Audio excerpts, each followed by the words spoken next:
All right, well, let me jump into today's opening monologue, the Rightside way. As always, we open with comments and commentary. And I got to tell you, a phrase that I think is very apropos right now is lead, follow, or get out of the way. I mean, you probably heard the phrase before. Depending on whose opinion you value more, the phrase has been attributed over to time to like Thomas Paine, General George Patton, even Lee Iacocca. Whoever it was that said lead, follow, or get out of the way, I would hazard the guess that it came from somebody with a strong personality, a sense of mission, the need to get something very important done. I mean, it sounds a little bit like a rebellion phrase, right? But I would also say that lead, follow, or get out of the way is in fact a leadership phrase. The kind of thing that gets said by the person who is not only has a strong personality, but the confidence to actually put their actual intent into action.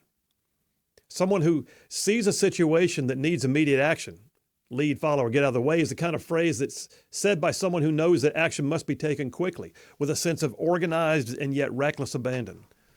Somebody who knows that the consequences of doing nothing could be far worse. So yeah, lead, follow, or get out of the way. It's a demand phrase. It's a logjam breaking phrase. It's a call to action.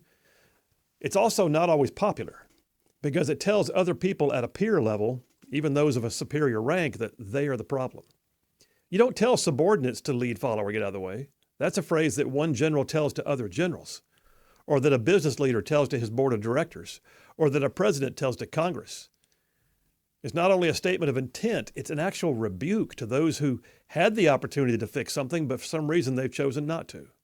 And the person who says it, lead, follow, or get out of the way.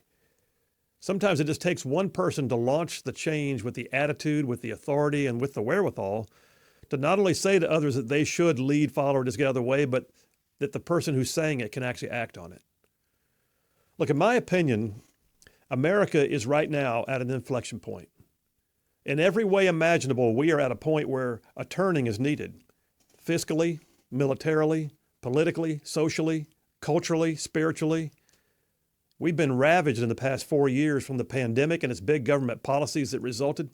Social upheaval with riots and immorality, political polarization, open borders creating chaos in our streets, massive government spending and economic stagnation coupled with inflation. And this election, y'all, is about whether we will turn back from the cliff or just take the plunge off into the abyss. And I'm not trying to be dramatic or just launch into some hyperbole. I want our country back. I want the U.S. to be the shining city on a hill, to promote peace through strength, to have a vibrant economy that leads the world in productivity. This election is about all of that, which means that this election is about leadership. It's not just an election of a personality, but an election of leadership.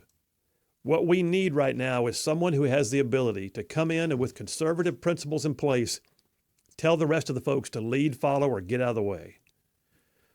Now, Victor Davis Hanson is an American scholar. I know some of you all have heard of him. He's a historian. He's an author. He's a senior fellow at the Hoover Institute.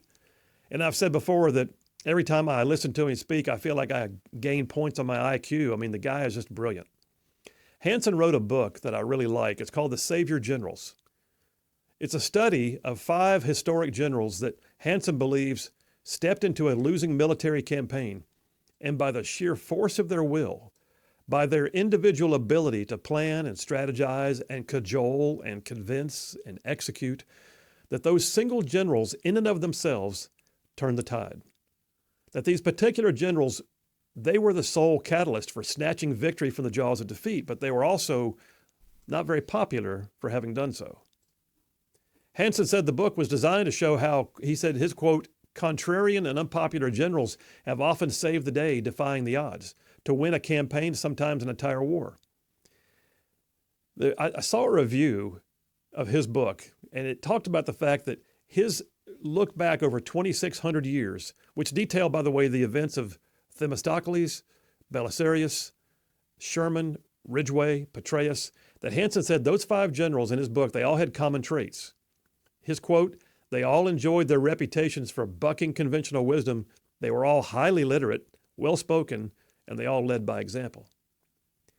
Each one of those so-called savior generals that Hanson wrote about, they were men who forged their own path and who knew that without victory there was going to be no chance of survival. One book review that I read about Hanson's book pointed out that despite each one of those men being the right man for the right time, that they were also not very popular. It is said that Themistocles was subjected to trumped-up charges of corruption. Belisarius, he lost his marriage and fell out of favor with the emperor. Sherman, well, you know about Sherman. He was branded by many as a terrorist because he burned his way to the sea. He had trouble getting along with people. Ridgway was forced to resign as the chief of staff from President Eisenhower.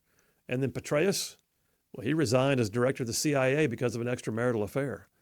So yeah, they were all flawed men, but yet they were great leaders. They were leaders who were needed for their time. So what does it take to be that person? I mean, who else has actually stood up and done what needed to be done at just the right time for just the right reasons with just the right plan, who actually had the moxie to tell those around him to lead, follow, or get out of the way?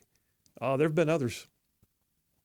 I remember back a few years ago reading a great book, 1776. I hope some of y'all read it, by David McCullough. 1776 is an awesome read. I mean, if you love U.S. history, that book, 1776, it'll give you so much insight into the depth and the breadth of what actually had to happen for the original 13 colonies to become the future United States of America.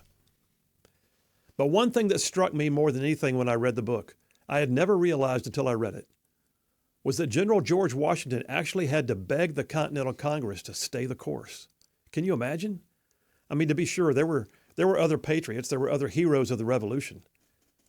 But I had always envisioned the entire Continental Congress, those great men who signed the Declaration of Independence, as all being unwavering and steady and without any doubts. But no, they apparently had some stalwarts in the bunch, but they, as a group, struggled and debated, and some of them even wavered. But Washington saw a way forward. He wrote to the Congress urging them to stay in the fight. I got to thinking about it. What if it had been another man in charge of the Continental Army? Is it possible that Washington's influence actually made that much of a difference? I think history would say that if you study it, yeah, it did.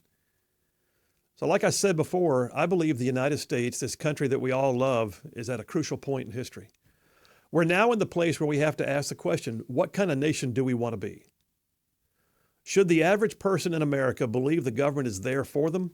Or will we be a nation in which the government presses down its influence against anybody who dares to question it? Are we a nation who values the sanctity of life? Are we a nation who appreciates the simple fact that a man is a man and a woman is a woman? Are we a nation that stands for freedom and liberty and one that our allies know will have their back? Are we a nation that understands the value of our dollar and that fiscal responsibility and big spending don't always mean the same thing? The only way that I believe that we're going to win this fight as conservatives is if we stay the course and if we elect the kind of people to represent us who will say to those around them they can lead, follow, or get out of the way, but we're going to fix America. Looking back at Hanson's book again, I'll just wrap up with this. One of those men who was featured in Hanson's book was General Ridgway. Over time, history began to take a little more note about his efforts and successes in World War II, and despite the fact that he fell out with Eisenhower after the war, many years later, President Ronald Reagan actually awarded General Ridgway the Presidential Medal of Freedom.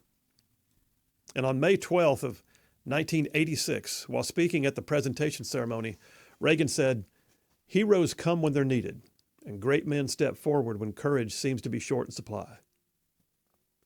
I'd say that we're in that time. I'd say that we need great men to step forward, because right now it seems like courage is too often in short supply.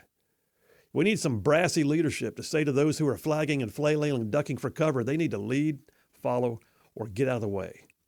Because it's about our country. It's about leadership. And that's a wrap for the Rightside Way.